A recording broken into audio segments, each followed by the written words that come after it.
Hey everyone, welcome back to my channel. So this one is my 37-week update. So right now I'm currently 38 weeks. So I'm just going to tell you how 37 went. So I'll show you my bump before I forget. This is my bump. It's so big now. And I can definitely feel some pressure underneath and definitely feeling some lower back um, discomfort. So 37 weeks sleep has been kind of weird. I've been waking up and having a hard time going back to sleep.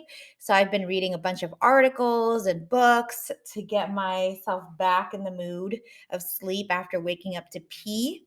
I have a lot of lightning crotch. I think I mentioned it before. And it's just like these little shocks in my private parts. And it's like it just like startles me and it actually stops me from walking. I have to stop a little bit and then I can continue. But I noticed if I put my hands underneath my tummy and lift my baby up a little bit, it helps. So maybe the baby is super in the pelvis now. And I went to see the doctor and we did like a little quick ultrasound to make sure that the baby's in the right position. So she's head down. She's head down facing my right hip. And it's so crazy because she's so big now. So it was really fun to see her on the ultrasound. And I've been getting more emotional these days. I don't know what it is. Maybe I'm just like packing down my feelings and now it's like all rising to the top. I don't know. But one of the things that I found myself oddly crying during I don't know if you guys have seen the Netflix movies. I think it's called Slumber, but it's like recommended for everyone. I think it's a kids movie, PG rated movie. I was like crying during the time she finally got to see her dad who passed away when he set sail. And I thought that was weird because I usually don't cry during movies. And and then I found myself like, worried about. So my parents will be coming to visit us when I have the baby, and they will be living with us. And I just found myself being emotional about that. And I think it was just because I'm making a bigger deal than what it is. Because usually when they visit me, I take them out, I do the Asian daughter thing, take care of everything.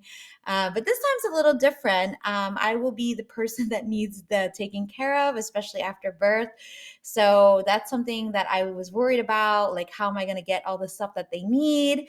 But my husband is just so nice. He was like, I'm able to herd the sheep. I'm able to take care of everything. I'll help direct them.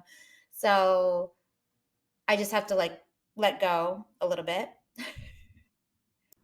Whoops, I accidentally turned off the camera. So starting again or starting continuing. Yeah, so I feel better about the whole parents coming over and me not being able to direct them. So yeah, working on that. And I went and got waxed because I just want to make sure it's like clean and everything for my baby. And I haven't gotten waxed in years. This is a little TMI. And it hurts so bad. It hurts so bad. So if contractions feel like that, I think I can handle it. So that kind of hurt. And then as far as diet, I've been preparing my body and not sure if it actually works, but I'm not taking any chances. So I've been drinking raspberry tea and eating dates. And then I started to do a course on spinning babies, and I'm a yoga teacher. And what I realized is most of the spinning babies is it's basically yoga. So um, if you go to your prenatal yoga class, it's all the same thing. The only exercise or pose that I didn't really understand was the kneeling on the couch and then like bending over on the couch. That to me seems a little bit dangerous, especially when you have a big belly. To me, I was like, why don't you just do downward facing dog? So if and I was thinking also, if you do downward facing dog and say your hamstrings are a bit sticky and you can't get your spine as vertical, you just bend your knees. You bend your knees, open your legs wider, and then walk the hands back. Let me know if I should make a yoga sequence um, with all the spinning baby poses, because most of the spinning baby poses is yoga. So I don't know.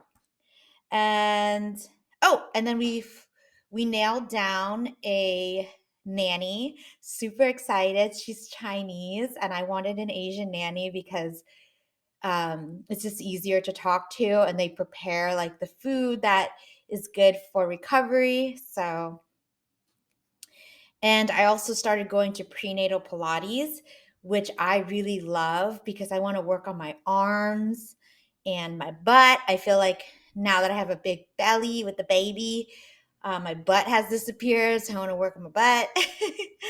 And I'm still continuing my um, running on the treadmill, but more like trotting, more like fast walking, because the lightning crotch definitely affects me. So I sometimes will trot and then I'll be like, okay, I feel it. And then I just walk or I just stop all of a sudden.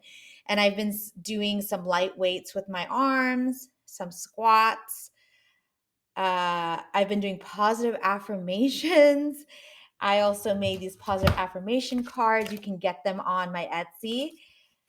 And then I finalized the birthing plan. My husband and I went over it again. Yeah, and that's basically my update. So any day baby can come. I am just so curious about what the contractions feel like and if I can, handle it. But I am for sure going to do all the drugs. I am not opposed to getting the morphine and going back home and sleeping and then, waiting until I am 4 centimeters to go to the hospital. We have a birth doula, so hopefully she will help me communicate that I want that epidural. So yeah, and I've been just reading a bunch of and watching a bunch of YouTube about birth. So I feel like I can get a PhD in this now. Anyways, I'll be back for my 38-week update. Maybe I'll have a baby. Who knows?